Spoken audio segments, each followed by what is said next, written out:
Hello my dear friends, मैं आपका दोस्त अभिषेक शर्मा स्वागत करता हूँ आपका बायोजोम्स में। और आज हम बात करेंगे CUET के बारे में। CUET यूजी एग्ज़ाम हो चुका है और उसका जो रिज़ल्ट है अनाउंस हो गया है। और कंट्री के डिफरेंट डिफरेंट जितने भी यूनिवर्सिटीज़ हैं, जितने भी इंस्टीट्यूट हैं, सेंट्रल इंस्टीट्यूट हुआ या फिर जो भी पार्टिसिपेटेड इंस्टीट्यूट हुआ जिन्होंने CUET के आधार पर पार्टिसिपेट किया है, उन्होंने अपने एडमिशन स्टार्ट कर दिए हैं। तो यह वीडियो मैं इसीलिए लाया हूँ कि मैं आपको बता सकूँ कि कौन कौन सी यूनिवर्सिटीज़ हैं, लिस्ट ऑफ यूनिवर्सिटीज़ जिन्होंने अपने एडमिशन स्टार्ट कर दी हैं।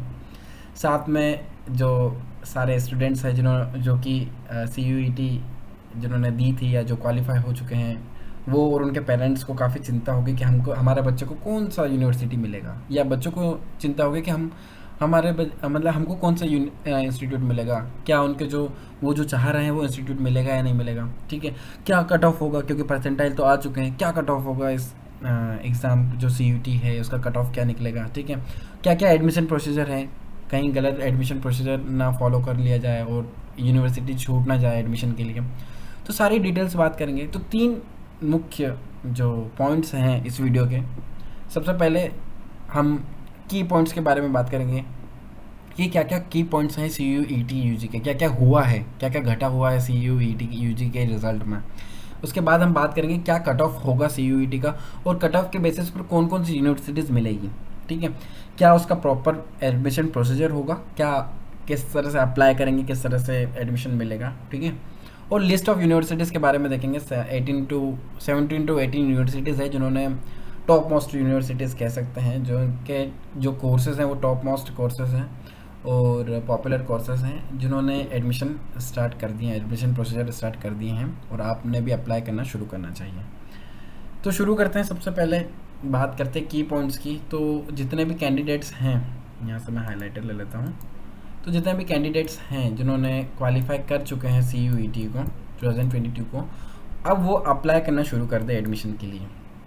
तो सर किस तरह से अप्लाई करें वो बताऊंगा मैं। ठीक है, अलग अलग तरह की यूनिवर्सिटीज़ जो कि सेंट्रल यूनिवर्सिटीज़ है, कुछ यूनिवर्सिटीज सेंट्रल नहीं है बट उन्होंने पार्ट लिया हुआ है CUET का कि हम हमारे बच्चे CUET के थ्रू लेंगे, वो यूनिवर्सिटीज़ ने भी उनकी एडमिशन शुरू कर दिए हैं।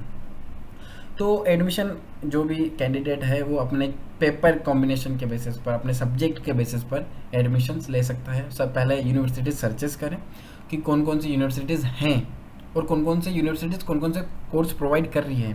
ठीक है, उस बेसिस पर आप एडमिशन या फिर कह सकते हैं अप्लाई कर सकते हैं। ठीक है, candidate need to apply separately to each universities, there is no common admission portal for the same. ये बहुत इंपॉर्टेंट लाइन है। ठीक है, बहुत बार क्या होता है कि हमको लगता है कि एक ही फॉर्म भरने पर सारी यूनिवर्सिटीज़ मिल जाएंगी और जो जिस यूनिवर्सिटीज़ में भी हमको एडमिशन मिला हुआ है वहाँ पर हमारे उस यूनिवर्सिटीज़ के पेज पर हमारा नाम दिख जाएगा, और इसी बेसिस पर हम क्या करते हैं, दूसरी यूनिवर्सिटीज़ भी ऐसा फॉलो करेगी, ऐसा सोचकर हम ऐसा ही प्रोसीजर करते हैं और फिर क्या होता है, हम हमारी यूनिवर्सिटीज़ को खो देते हैं। ठीक है, बट इसी के लिए मैं ये लाइन लिखा है मैंने कि हर एक यूनिवर्सिटी को आपको सेपरेटली अप्लाई करना पड़ेगा, क्योंकि किसी भी तरीक़े का कॉमन एडमिशन पोर्टल नहीं है।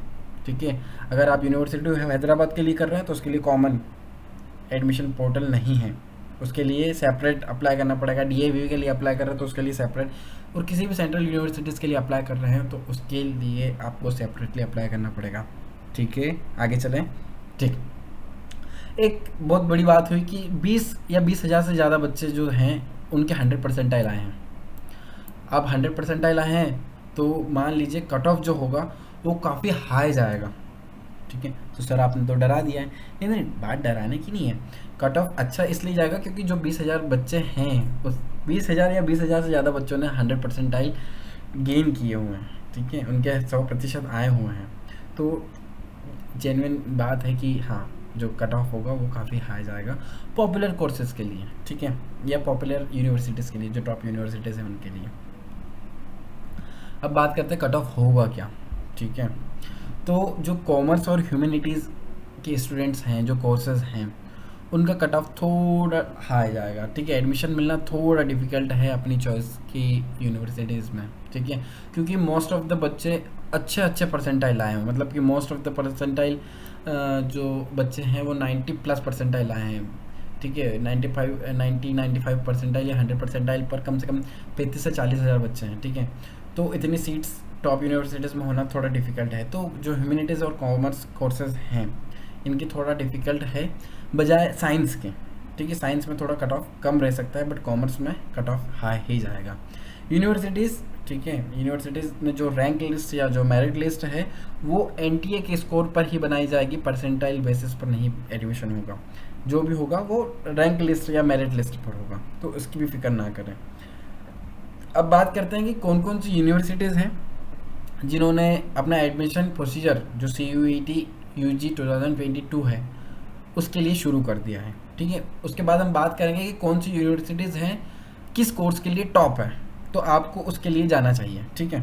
तो सबसे पहले यूनिवर्सिटी ऑफ हैदराबाद, जो कि हैदराबाद में है, उसने शुरू कर दिया अपना admission procedure. Devi Ahilya Vishwavidyalaya Indore, central university of Haryana, Baba Saheb Bhimrao Ambedkar university, central university of Tamil Nadu, Banaras Hindu university, Delhi university. Delhi university में CSAS के बेसिस पर आपके एडमिशन होंगे, कॉमन सीट एलोकेशन सिस्टम के बेसिस पर। University, central university of Karnataka, central university of Andhra Pradesh, central university of Gujarat, Ambedkar university, Hemvati Nandan Bahuguna Garhwal university, Chhatrapati Shivaji Maharaj university, central Sanskrit university Delhi, central university Jharkhand, central university of Odisha, central university of Rajasthan. ये 17 universities हैं जिन्होंने अपना admission procedure शुरू कर दिया है। आपने इनके साइट्स पर जाना है, आपके कोर्सेज के हिसाब से आपने अप्लाई करना शुरू करना है। अगर आप साइंस के बच्चे हैं तो आप टारगेट करिए university of Hyderabad, Devi Ahilya university को। आप टारगेट करिए बनारस हिंदू यूनिवर्सिटी को, दिल्ली यूनिवर्सिटी को, ठीक है। साथ साथ में आप अंबेडकर यूनिवर्सिटी को भी टारगेट कर सकते हैं, सेंट्रल यूनिवर्सिटी ऑफ राजस्थान को टारगेट कर सकते हैं। अगर आप संस्कृत कोर्स के बच्चे हैं तो सेंट्रल यूनिवर्सिटी ऑफ संस्कृत जो दिल्ली में है उसको आप कर सकते हैं। छत्रपति शिवाजी महाराज यूनिवर्सिटी भी काफ़ी अच्छी है, ठीक है। बट कुछ कुछ ऐसे कोर्सेज हैं जहाँ पर university of Karnataka, university of Gujarat और ये सब आगे निकल गए हैं, ठीक है। बट अगर साइंस के बच्चे हैं तो आप इन यूनिवर्सिटी, क्योंकि मैं खुद साइंस का बच्चा हूँ तो मैं थोड़ा इनके बारे में जानता हूँ, तो मैं यही बोलूँगा कि इन यूनिवर्सिटीज़ को आप टारगेट करें। अगर इनमें आपको कोर्सेज मिलता है, अगर इनमें आपको एडमिशन मिलता है तो काफ़ी अच्छी बात होगी। So this is all about the CUET UG 2022। हमने कट ऑफ के बारे में बात कर लिया, की पॉइंट्स के बारे में बात कर लिया, कौन कौन सी यूनिवर्सिटीज़ है उनके बारे में बात कर लिया। अगर आपको अभी भी कुछ डाउट है, आपकी कुछ क्वारी है, तो बिल्कुल आप कमेंट सेक्शन में जाकर उसको टाइप कर सकते हैं, मैं आपको रिप्लाई दे दूँगा। और जो भी कुछ ऐसा होता है तो मैं और लेक्चर भी बना दूँगा अगर कोई भी दिक्कत आती है तो धन्यवाद, जय हिंद।